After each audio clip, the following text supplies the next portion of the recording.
Magician of joints कहलाया जाता है। राइट फोरआर्म में फ्रैक्चर हो गया। सक्सेसफुल डॉक्टर्स की आज एक क्वालिटी, हम पैकेट लिया और 2 मिनट में मैगी बन गई। सर्जरी का जो भी एडवांसमेंट हुआ है 16 घंटे लिखना पड़ता था। कि हाथ ही सब कुछ है। जयपुर में उस टाइम होती ही नहीं थी। ओल्डर पेशेंट्स होते हैं 50 प्लस। ओल्डर एज ग्रुप के जो पेशेंट्स हैं उनमें हजारों ऑपरेशन मैंने किए हैं। सक्सेसफुल सर्जरी अपने आप में जरूरी है, ना कि नंबर। हैंड सर्जरी भी की है। हैंड सर्जरी क्या चीज है और क्या स्पेशलाइजेशन है। सभी को नमस्कार, वेलकम टू करे जिंदगी की बात, आपके अपने डॉक्टर्स के साथ, जहां हम बात करते हैं आपके अपने डॉक्टर से in a warm and candid chat. मैं हूं आपका होस्ट नमित सोनी और आज का एपिसोड मेरे लिए बहुत ही खास है। आज हम बात करने वाले हैं जिंदगी की वो दूसरी इनिंग्स की, जब बहुत पेन के बाद लोग चलने लगते हैं। हाँ जी, मैं बात कर रहा हूँ 60 साल की उम्र के बाद। सोचिए आप जरा कि आपको चलने में, एक्सर्ट करने में डर लगता है। यही चीज है, इसी के लिए जो ये हेल्थ का मिरेकल है, इसी पे हम आज बात करेंगे। और हमारे बीचों बीच जो गेस्ट मौजूद हैं, उनने बहुत मरीजों का इलाज करके उनको एक नई जिंदगी दी है। वो डॉक्टर साहब जो अपने काम से जाने जाते हैं, जिनको मैजिशियन ऑफ जॉइंट्स कहलाया जाता है, जो सिर्फ जॉइंट्स नहीं जोड़ते बट जिंदगियां जोड़ते हैं। हाँ जी, आज हमारे साथ जो स्टूडियो में मौजूद हैं वो डॉक्टर साहब हैं, डॉक्टर चंद्रशेखर चतुर्वेदी साहब, जो पिछले 30 साल से सोनी हॉस्पिटल के senior orthopaedic surgeon and consultant हैं, जिनने बहुत मरीजों के जिंदगी में रंग भरे हैं और उनको नई जिंदगी दी है। Welcome doctor Chaturvedi sir. Thank you very much. I am very much excited to be here to talk certain issues with you. Sir, बहुत आपने अपना कीमती वक्त निकाला, हम बहुत बहुत धन्यवाद करते हैं आपका इसके लिए। मैं अभी देख रहा था आपको, हम जब स्टूडियो ला रहे थे तब आपको एक पेशेंट ने पकड़ लिया था हॉस्पिटल के बाहर। आज हम इन्हीं कुछ चीजों पे, आपके इस 30 साल के लाइफ की जर्नी रही है अपने पेशेंट्स की सोनी हॉस्पिटल के साथ, हम उस पर थोड़ी बातचीत करेंगे। मैं आप सबको बताना चाहूंगा कि डॉक्टर चतुर्वेदी जो है, उनके पेशेंट्स के लिए बहुत मेहनत और बहुत लगन से अपना इलाज देते हैं। और सबसे बड़ी बात क्या है कि जो भी पेशेंट्स, आज जो भी हमारे लिसनर्स हैं, जिनकी फैमिली में कोई दादा दादी, कोई बुजुर्ग, फादर मदर, जिनको जॉइंट्स की दिक्कत हो, अर्थराइटिस की दिक्कत हो और ऑर्थोपेडिक रिलेटेड तकलीफ हो, आज हम उन सब चीजों पे चर्चा करेंगे और आपको एक नया पहलू दिखाएंगे और कुछ आपको टिप्स और ट्रिक्स देंगे जिससे आप अपनी जिंदगी को खुशहाल बना सकें। सो डॉक्टर साहब, सबसे पहला सवाल मेरा आपसे यही है कि ये 30 साल के सफर में आपने पेशेंट्स को इतना प्यार, इतना एफर्ट दिया, तो थोड़ा सा इस जर्नी के बारे में हमें बताएं। तो सोनी हॉस्पिटल से जो मेरी जर्नी है वो शुरू होती है 1993 से, 1993 से, जब मैंने as a junior consultant Soni hospital join किया था because of one of our senior faculty who left hospital and joined in government. और तब से लेके अभी तक मैंने हॉस्पिटल में कई अच्छी अच्छी चीजें की भी हैं, साथ में ट्रेनिंग भी ली है और पेशेंट्स के बेटरमेंट के बारे में ही हमेशा सोचा है। और हॉस्पिटल प्रशासन ने हमेशा मुझे सपोर्ट किया है और बहुत ही हमारा अच्छा संबंध रहा है। एक पारिवारिक संबंध बन गया है, मान लो आप। तो हम सारे लोग जो हैं वहाँ काम कर रहे हैं एक परिवार की तरह हैं और अच्छी फैसिलिटीज पेशेंट को देनी है वो देने की कोशिश करते हैं। Stay tuned with us. आज आपको बहुत सारी परेशानियां, बहुत सारी इंस्पायरिंग कहानियां और बहुत सारी नई चीजें जानने को मिलेगी, तो स्टे ट्यून्ड विद अस। तो शुरुआत करते हैं आज समझे कि डॉक्टर चतुर्वेदी साहब, आपने ये ऑर्थोपेडिक का करियर और ऑर्थोपेडिक डॉक्टर बनने का कैसे सोचा, थोड़ा सा इसके बारे में हमें बताइए। मेरी जो पृष्ठभूमि है वो होती एक ग्रामीण इलाके से है और एक कस्बा है जहाँ से मैं बिलोंग करता हूँ। बचपन से ही पता नहीं क्यों मुझे इसके प्रति आकर्षण था कि मैं डॉक्टर बनूं, क्योंकि जब हम देखते थे कि पूरे तहसील में एक डॉक्टर होता था और हर आदमी उसकी केयर करता था, उसके रूम में कोई एंट्री करने में भी डरता था, तो इस तरह की चीजें थी और उनका एक्चुअली सभी सम्मान बहुत ज्यादा करते थे। तो उससे मुझे लगा यार ये पेशा एक अच्छी चीज हो सकती है और मुझे इस बारे में कदम आगे बढ़ाना चाहिए। तो ये सोचकर ही मैंने सोचा कि आगे चल के डॉक्टर बने। और जो अस्थि रोग विशेषज्ञ बनने का था उसका फिर दूसरा कारण रहा कि बचपन में एक बार मैं साइकिल से गिर गया और मेरे राइट फोरआर्म में फ्रैक्चर हो गया। तो मेरे मामा जी SMS में काम करते थे, मैं वहाँ आया और प्लास्टर लगा और मुझे वो बड़ा अच्छा चीज लगी कि प्लास्टर लगाने में क्या आर्ट है, कैसे है। तो उस टाइम मैंने सोचा कि if I do I will specialize in orthopaedics. Sir, आपसे बात करके मुझे बड़ी अच्छी चीज लगी कि आपकी बड़ी रिफ्लेक्टिव नेचर है और यही नेचर मरीजों को एक अच्छा इलाज देने के लिए एक डॉक्टर होनी बहुत जरूरी है। तो दिखता है कि सक्सेसफुल डॉक्टर्स की आज एक क्वालिटी हमें दिख रही है कि क्या होनी चाहिए। एंड जो यंग डॉक्टर्स हमारे सुन रहे हैं उनको मैं बताना चाहूंगा, ये बहुत अच्छी क्वालिटी आपने देखा कि कैसे डॉक्टर साहब ने शेयर करा कि बचपन में सर ने चीज देखी कि कैसे उनके साथ वो डॉक्टर साहब इलाज देते थे और रिस्पेक्ट लेते थे। एंड चाइल्डहुड की आपने बात बोली, सही कह रहे हैं साहब, छोटी छोटी चीजें जो बचपन में ही लग जाती है। सर एक छोटा सा एक सवाल पूछना चाहूंगा, आपको इतने साल का तजुर्बा है तो आपने सर्जरीज तो खूब करी होंगी, थोड़ा सा एक नंबर ऐसे ही व्यूअर्स को देना चाहे, नंबर्स रह जाते हैं तो हम चाहे, आई नो कोई रिकॉर्ड तो नहीं बनाता कोई भी और ना रिकॉर्ड्स के लिए काम करता है, बट एक देखो ऐसा है, मैंने जो अपना पीजी कंप्लीट किया था 88 में किया था और उसको करने के बाद करीब करीब अभी मुझे 37 साल हो गए और 37 साल में हजारों ऑपरेशन मैंने किए हैं।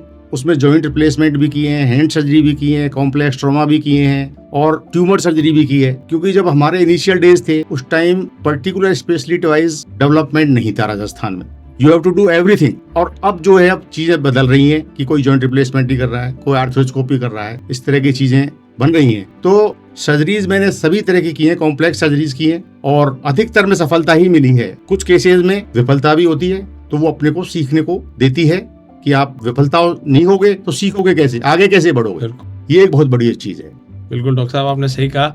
हेल्थ केयर में हालांकि हर डॉक्टर कोशिश करता है कि वो सारे रिजल्ट सक्सेसफुल रखे, बट डेफिनेटली बहुत सारे अदर फैक्टर्स भी पिक्चर में आते हैं, मरीज का कोऑपरेशन, इलाज, रिस्पॉन्स, बहुत सारे फैक्टर्स आते हैं। तो मतलब आपकी हम्बलनेस नेचर हमें मतलब बड़ी इंस्पायर करती है। Thank you so much. So sir ने एक बहुत अच्छी बात बोली कि सक्सेसफुल सर्जरी अपने आप में जरूरी है, ना कि नंबर। तो सर से मैं एक चीज पूछना चाहूंगा, सर ये हैंड सर्जरी आजकल एक बड़ा स्पेशलाइज फील आ रहा है और आपका इसमें बहुत मास्टरी है, क्योंकि ऑर्थोपेडिक जब भी करा जाता है डिस्कस तो घुटने, कूल्हे, कंधे याद आते हैं, हाथ की बात तो आती नहीं। तो इस पे थोड़ा सा आप बताइए, हैंड सर्जरी क्या चीज़ है और क्या स्पेशलाइजेशन है ये? मैं यही कहना चाहूँगा कि हैंड सर्जरी बहुत ही इंपॉर्टेंट है। यदि आपके हाथ ही काम ना करेंगे तो ना आप कुछ काम कर सकते हैं, ना कमा सकते हैं, ना फैमिली को पाल सकते हैं। तो बहुत ही इंपॉर्टेंट चीज़ है।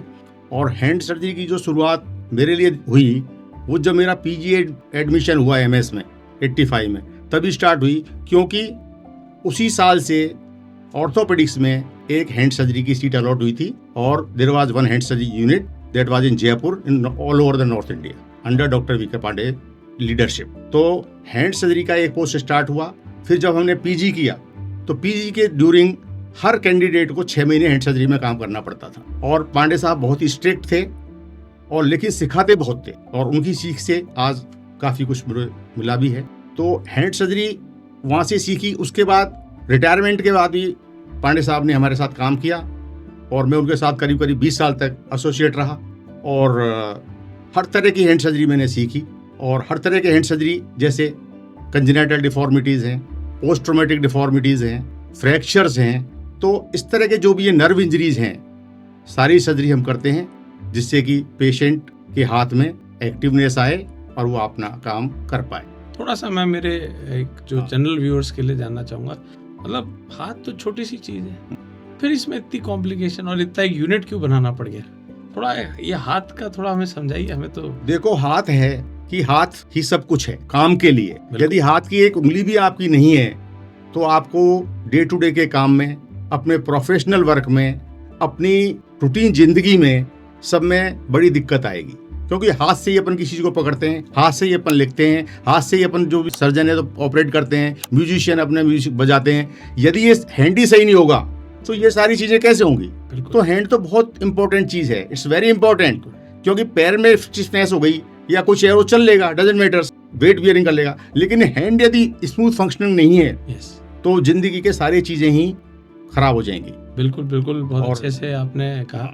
बट डॉक्टर साहब मेरा ये सवाल है कि एज एन ऑर्थोपेडिक सर्जन कि हैंड में इतनी क्या डिफिकल्टी है, इतनी स्पेशलाइजेशन की क्यों जरूरत है?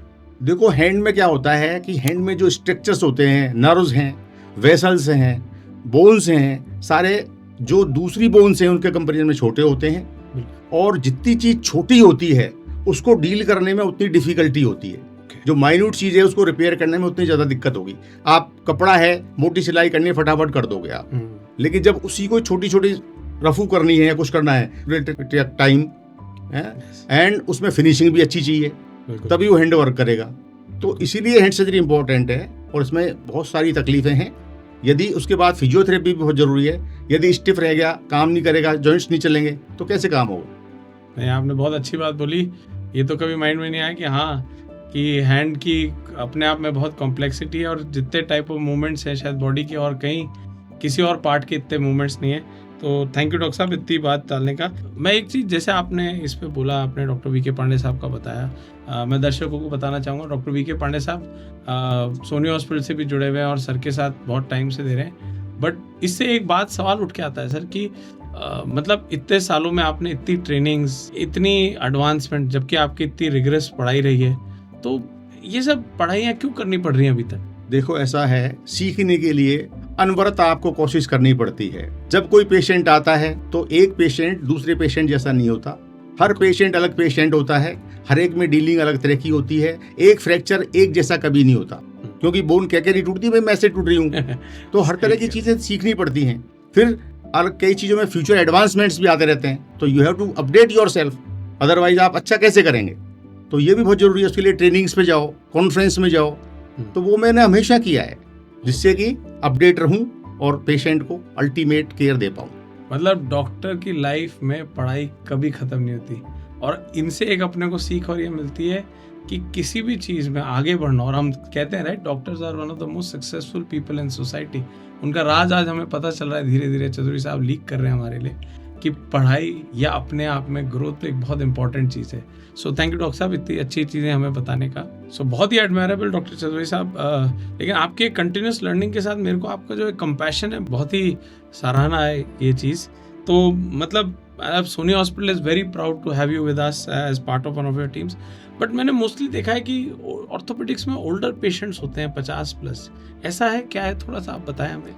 देखो, ऐसा है, पेशेंट तो सारे एज ग्रुप के होते हैं, लेकिन ओल्डर एज ग्रुप के जो पेशेंट्स हैं उनमें थोड़ी दिक्कतें दूसरी होती हैं। क्योंकि ओल्डर एज का पेशेंट है, उसको फ्रैक्चर हुआ तो उसको आपको एट अर्लीस्ट मोबाइल करना पड़ेगा, क्योंकि यदि वो ज़्यादा दिन बेड रिडन रह गया तो ही लूज कॉन्फिडेंस, और फिर आप सर्जरी लेट करेंगे तो चलने में करने में इतना दिक्कत हो जाएगी कि उसको बेड्स हो रहे हैं, कभी इन्फेक्शन हो रहा है, कभी यूटीआई हो रहा है। तो सबसे इंपॉर्टेंट चीज़ है, जैसे ही पेशेंट आए, make him fit for surgery and do surgery as early as possible.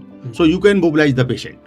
That is more important in this age group. और nowadays यही चीज चल रही है कि सर्जरी का जो भी एडवांसमेंट हुआ है और जॉइंट्स का जो भी एडवांसमेंट हुआ है, वो पेशेंट्स को अर्लीस्ट मोबिलिटी देता है और कॉन्फिडेंस देता है, जिससे कि वो आगे अपनी पूरी शारीरिक क्षमता अगेन प्राप्त कर सके। बच्चों में चीजें दूसरी तरीके से हैं, क्योंकि बड़े जो पेशेंट्स हैं उनमें हीलिंग पावर कम होती है, फ्रैक्चर डिलेड भी जुड़ते हैं। बच्चों में हीलिंग पावर बहुत अच्छी होती है, जल्दी जुड़ते हैं पेशेंट्स, और स्टिफनेस वगैरह की जो प्रॉब्लम है वो बच्चों में बहुत कम होती है। और ग्रोइंग चाइल्ड होता है तो रिकवरी भी उसकी बहुत अच्छी होती है। मतलब आप अगर आज एक 18 साल का बच्चा आ जाए, 12 साल का बच्चा आ जाए, 50 साल का वृद्ध आ जाए, वृद्ध तो नहीं कहूँगा, वो तो पीक में हुआ अपने 60-65 साल का जाए, आप सबसे डील कर लेते हैं। ये तो डील तो अब इतने वर्ष हो गए हैं काम करते करते, तो कुछ पेशेंट से भी सीखते हैं, कुछ माहौल से भी सीखते हैं, कुछ सीनियर से भी सीखते हैं, कुछ अपने आप सीखते हैं। ये सारी चीजें सीख करके ही आज आपके बारे में एक नई चीज जानने को मिली कि आज स्पेशलिटी की दुनिया में जब सब लोग एक स्पेशलिटी की तरफ दौड़ रहे हैं, आपने स्पेशलिटी करके अपने आप का एक कंप्लीटनेस ऑर्थोपेडिक्स में रखी। डॉक्टर साहब, ये तो बड़ा अच्छा लगा आज ये चीज़ जान के। तो मतलब अब मैं नेक्स्ट चीज़ एक आपसे जानना चाहूँगा कि अपन ये बात करते हैं जॉइंट पेन की, जॉइंट्स की तकलीफ की, तो हम एक सर्टन स्पेशलाइज्ड इनके बारे में बात करना चाहेंगे कि थोड़ा सा ये जॉइंट्स पेन होते क्यों हैं, क्या है जॉइंट्स पेन, क्यों तकलीफ करते हैं, ओल्ड एज में क्यों करते हैं, क्या ये यंग में भी, या जैसे आज कहते हैं कि 40s और 30s में भी नोट करे जा सकते हैं, कोई चेंजेस बदले जा सकते हैं। थोड़ा सा इस पूरे टॉपिक पे थोड़ा सा आप अपना एक लाइट दीजिए हमें। अच्छा, आपने जो पूछा कि जो जोड़ होते हैं उनमें दर्द के क्या क्या कारण हो सकते हैं, तो दर्द के कारण तो कोई ट्रॉमा से भी हो सकता है, दूसरा कोई कंजेनाइटल डिफॉर्मिटीज हैं और उनमें जॉइंट डिस्ट्रॉयड है तो उससे भी हो सकता है, और गठिया बाय होती है, रूमेटॉइड आर्थराइटिस बहुत कॉमन है, लेडीज में ज़्यादा होती है, उसमें सारे जॉइंट्स इन्वॉल्व हो जाते हैं पेशेंट के, और यदि नी और हिप इन्वॉल्व हो तो पेशेंट बेड रिडन हो जाता है। ऑस्टियोआर्थराइटिस भी होती है। अब ऑस्टियोआर्थराइटिस ये कई जल्दी स्टार्ट हो जाती है और कई को लेट होती है, तो इसमें थोड़ा हेरिडिटी फैक्टर भी है। फिर फीमेल्स में ऑस्टियोआर्थराइटिस ज्यादा कॉमन होती है, क्योंकि जो वर्किंग स्टाइल इंडिया में है वो उस तरह की है, जमीन पे बैठ के काम करना, वजन उठाना, पानी भर के लाना, सारी इस तरह की चीजें हैं जो कि इस चीज को ऐड करती हैं। तो कई बार फीमेल्स को अर्ली एज में भी आर्थराइटिस चेंजेस होते हैं, लेकिन अर्ली एज में जो ट्रीटमेंट होना चाहिए वो यही है कि आप उसको एक्सरसाइज बताएं, उसको वेट रिडक्शन बताएं, उसको लाइफ एडजस्टमेंट कैसे करना है बताएं, एक्टिविटी मॉडिफिकेशन बताएं और टैबलेट्स या दवाइयां मिनिमम दें। तो इससे काफ़ी टाइम आपका निकल जाता है मॉडिफिकेशन से और इस तरह की चीज़ से। और जब ये कंडीशन आ जाए कि अभी वो चल नहीं पा रहा है, डेली टैबलेट लेनी पड़ रही है उसको, तो फिर अगला चरण होता है उसमें सर्जरी करने का। और आप देखो उसकी सर्जरी की जब एब्सोल्यूट इंडिकेशन हो तभी सर्जरी करें, बिना इंडिकेशन सर्जरी करेंगे तो रिजल्ट अच्छा नहीं होगा। बहुत ही बड़ी बात बताई भाई डॉक्टर साहब ने। तो पेशेंट को आप अपने को पेशेंट की जगह रखकर देखें और सोचें मुझे सर्जरी करनी है या नहीं करनी है। मैं हमेशा ये सोच करके ही पेशेंट की सर्जरी में आगे बढ़ता हूँ। यदि मुझे लगता है नहीं तो I will not do it.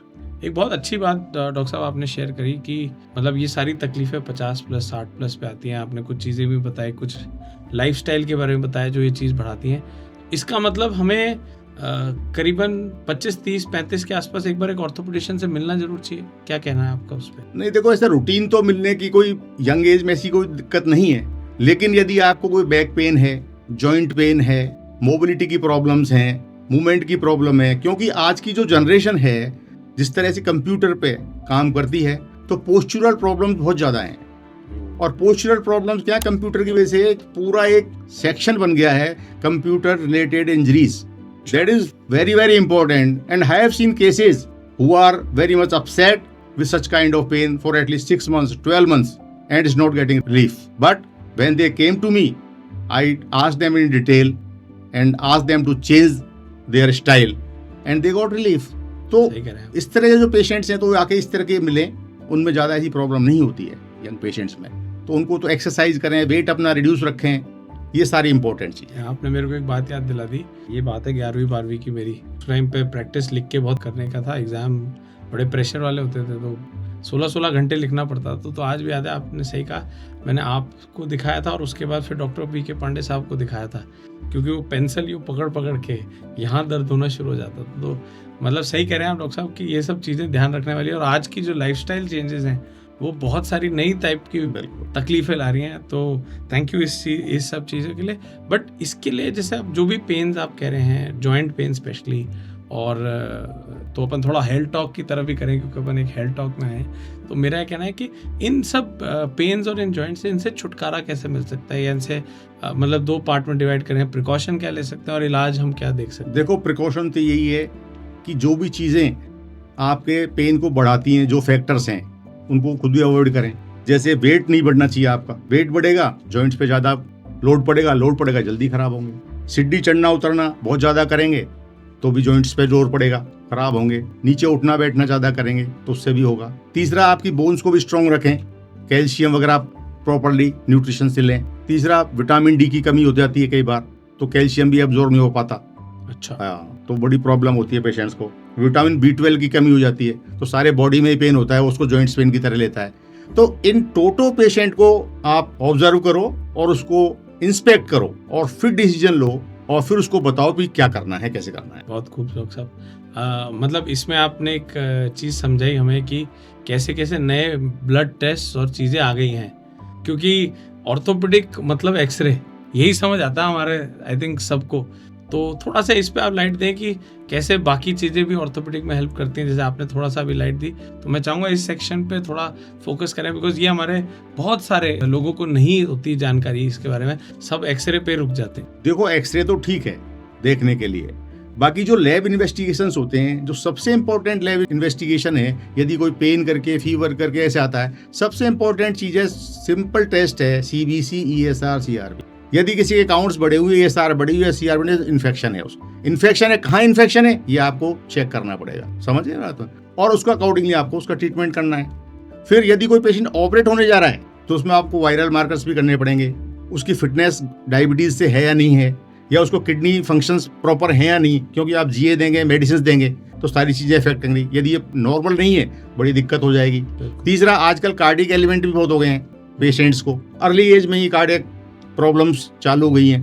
तो आप उसको पूछेंगे भाई आपकी सांस तो नहीं भरती है, सांस भरती है तो आप उसका 2D को भी करवाएंगे, कार्डियोलॉजिस्ट को भी दिखाएंगे। तो एक ओवरऑल चीज़ें देखनी पड़ती हैं। यदि आजकल डायबिटीज़ भी बहुत कॉमन है, यदि डायबिटीज़ है तो उसको अपने कंट्रोल करना है, फिजिशियन को दिखाना है।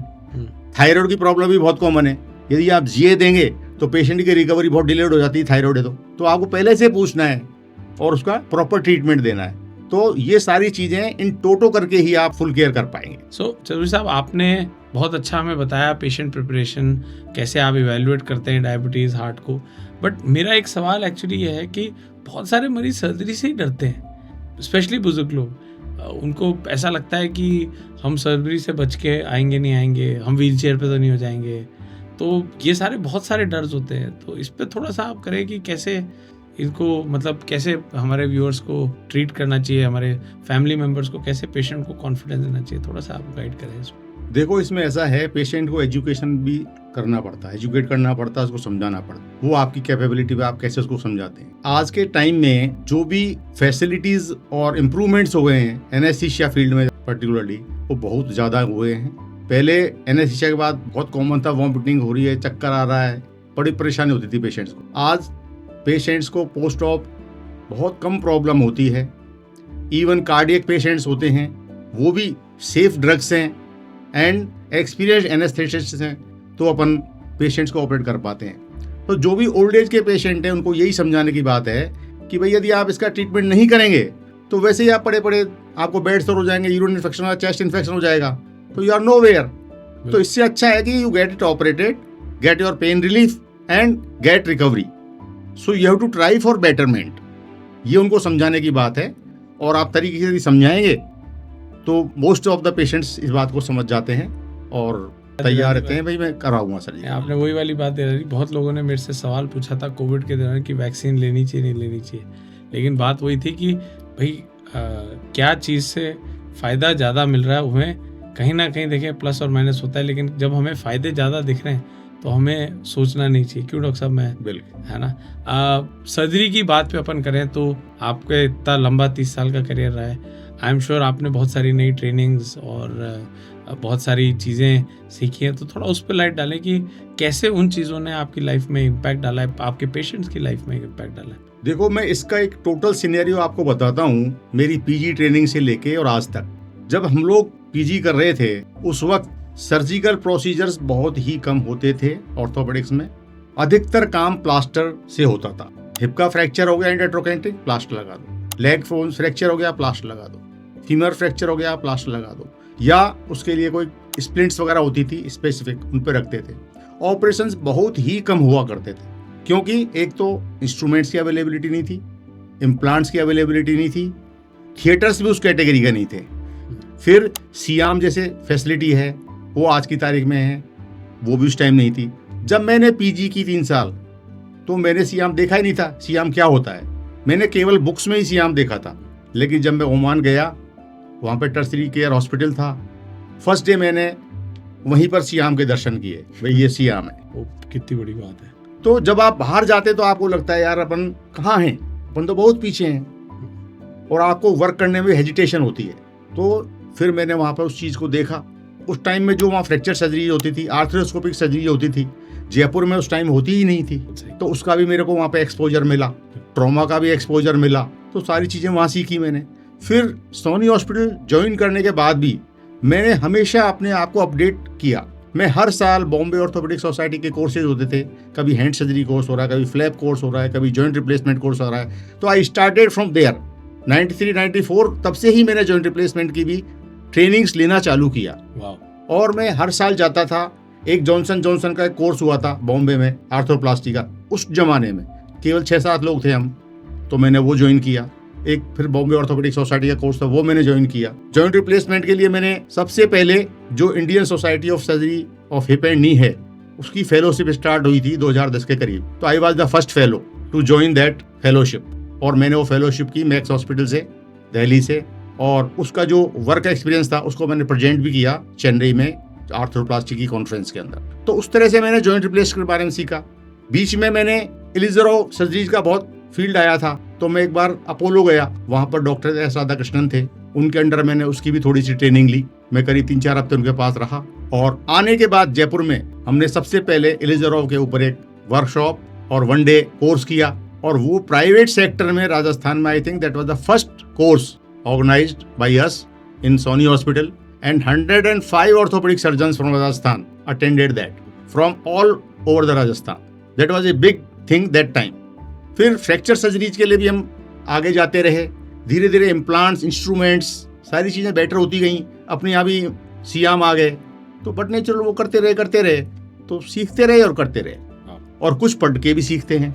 लाइब्रेरी से भी आप जर्नल्स में जाते हैं, लेटेस्ट आर्टिकल्स पढ़ने पड़ते हैं। यदि कोई केस डिफिकल्ट आता है तो आप उसको स्टडी करनी पड़ती है। Before surgery you have to study and fix the points of surgery in your mind that I will do this this this this, if it not done this I will do like this, so that you have to prepare in advance, तभी आपको उसके अच्छे सफल परिणाम मिलेंगे। Thank you. देखा आपने, तो ऐसा नहीं है कि बस एक रेडीमेड पैकेट लिया और 2 मिनट में मैगी बन गई।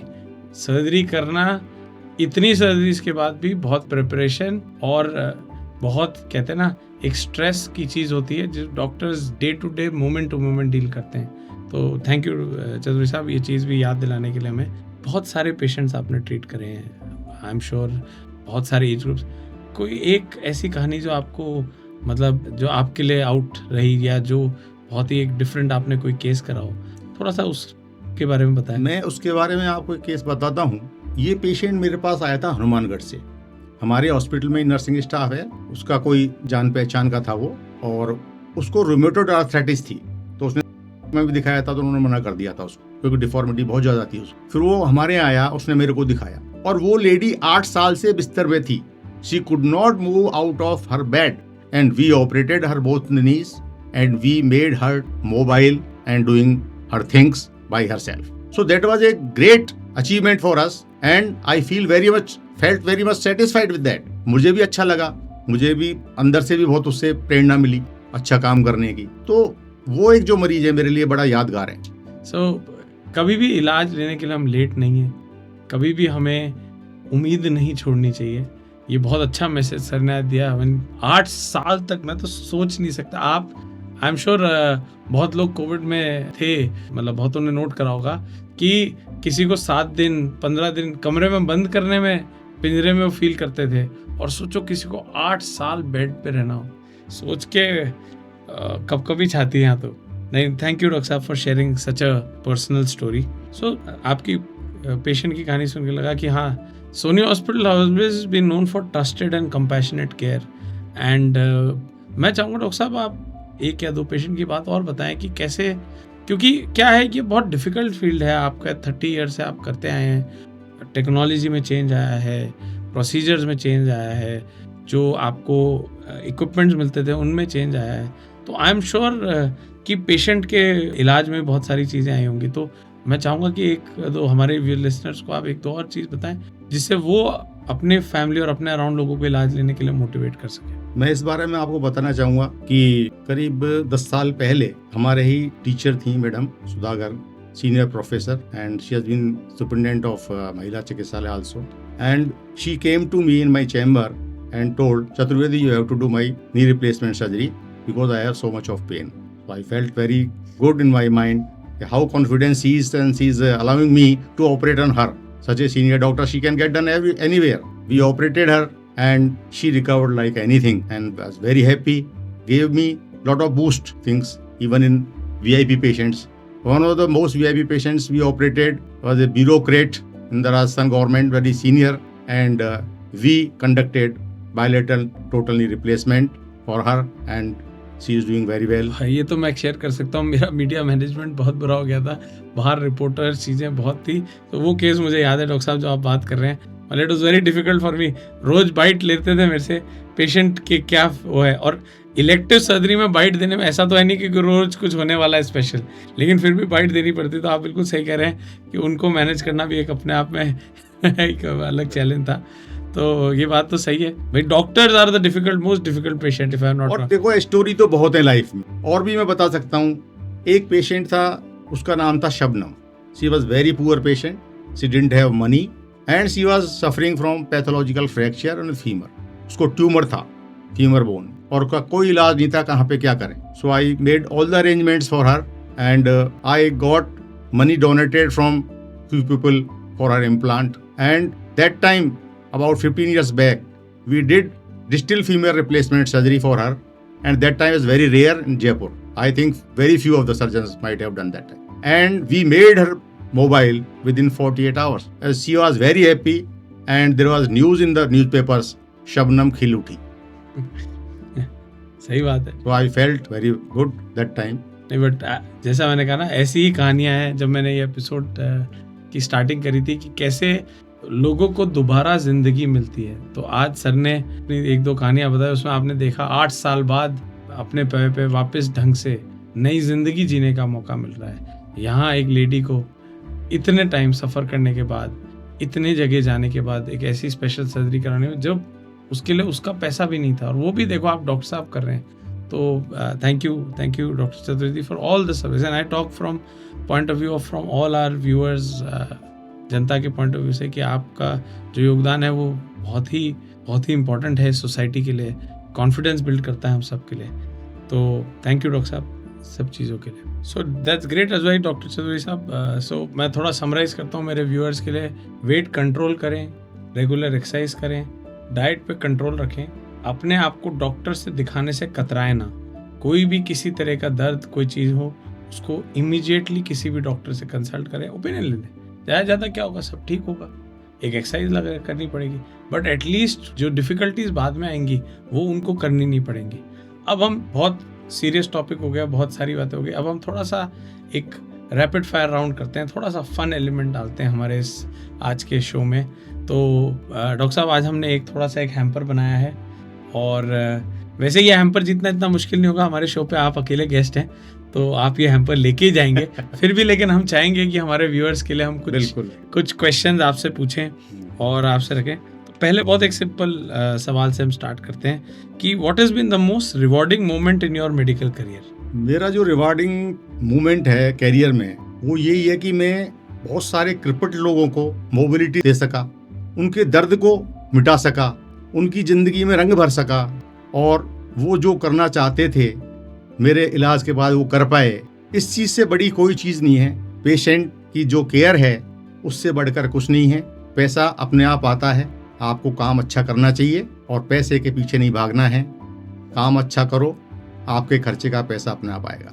ये आज की जनरेशन की बड़ी अलग सोच है। आप जो ये चीज़ डाल रहे हैं ये बहुत नोबल है। थैंक यू डॉक्टर साहब। एंड सबसे बड़ी बात सर ने बहुत अच्छी बताई आज, जो मेरी लर्निंग रही इस नए शो के थ्रू, कि orthopaedic specially for Elder patients and all is a completely transformative treatment journey. उनको नई जिंदगी मिलती है। बहुत कम फील्ड्स हैं जहाँ यूजुअली डॉक्टर्स पेन रिलीफ के माध्यम या तकलीफ रिलीफ के आते हैं, बट यहाँ पे जितने भी आप ऑर्थोपेडिक के पेशेंट देख रहे हैं, ओल्डर एज वाले देख रहे हैं, उनके लिए लाइफ ट्रांसफॉर्म होती है आपके ट्रीटमेंट से। सो थैंक यू डॉक्टर साहब। अब अगला सवाल, one thing you tell your patients to do but आपको करने में बहुत मुश्किल होती है, that you find difficult to do yourself. Patients को तो मैं यही कहता हूँ कि भाई अपनी सारी केयर करें, और मोस्टली तो मैं भी सारी चीज़ों को फॉलो करता हूँ, लेकिन कई बार खुद की हेल्थ एस्पेक्ट्स होते हैं तो sometimes I delay few days और समथिंग लाइक दैट।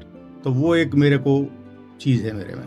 सो अपनी तकलीफ को इमीडिएटली एड्रेस करें। डॉक्टर साहब भी कह रहे हैं मैं कभी कभार काम में व्यस्त हो जाता हूँ, मिस करता हूँ, बिल्कुल ना मिस करिए। अगला सवाल, if you were not a doctor what would you have like to be? मैंने ये तो सोचा नहीं था, बचपन से ये सोचा कि भाई मैं डॉक्टर बनूं, तो आज आपने बताई। और मैं हो सकता है ना बनता तो कोई हेल्थ इंस्ट्रक्टर बन सकता था, और हेल्थ में कोई रिसर्चर बन सकता था। तो यही चीज़ें मुझे ज़्यादा अच्छी लगती हैं, और हो सकता है मैं मतलब हेल्थ से जुड़े हुए रहना चाहते हैं डॉक्टर साहब हमारे, चाहे अगले 7 जन्म आ जाए तो बहुत अच्छी बात है। थैंक यू डॉक्टर साहब।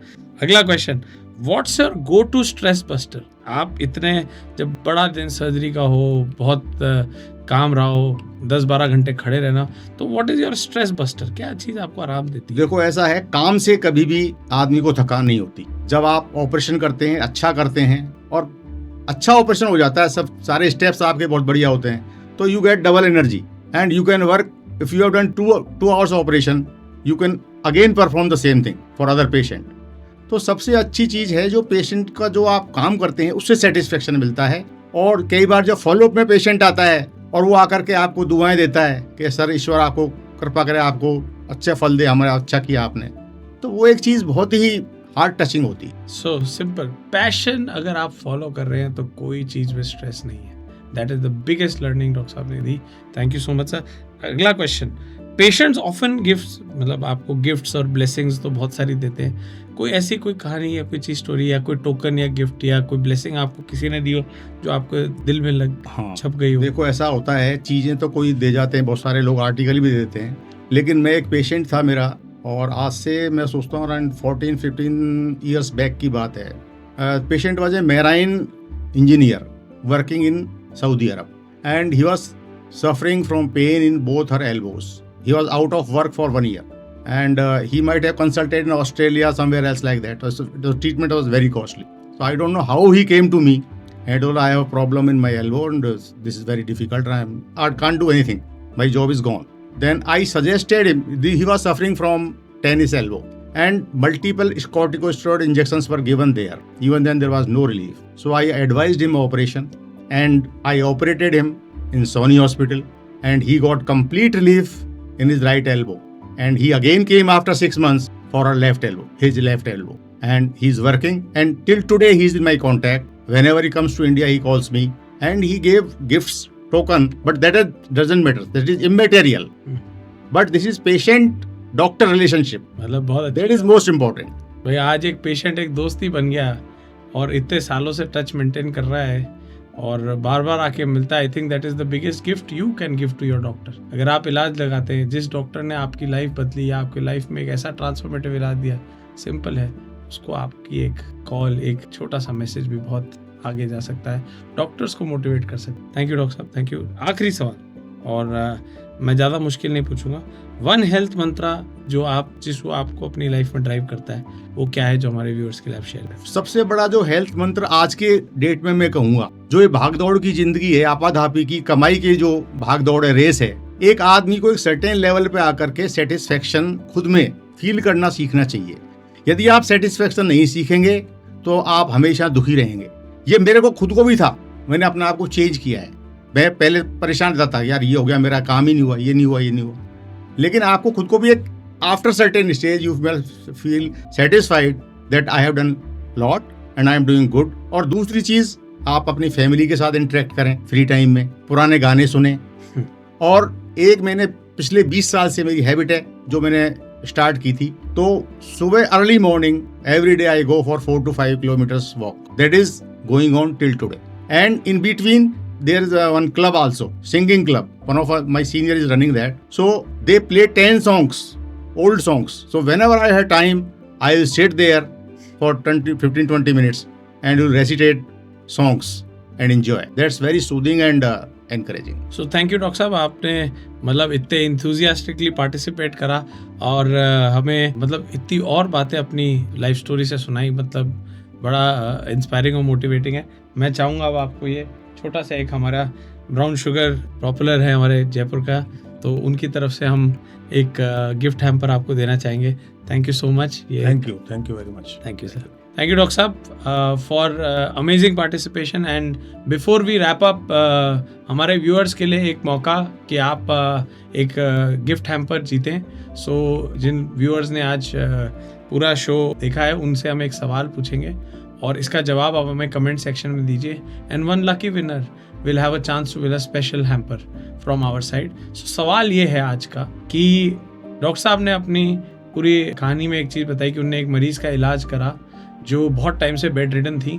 तो मुझे ये चाहिए कि आप वो कितने साल से बेड रिडन थी, वो आप हमें कमेंट्स में लिख के बताइए, और अपने जवाब के साथ #करे ज़िंदगी की बात मेंशन जरूर करिएगा for the entry to qualify.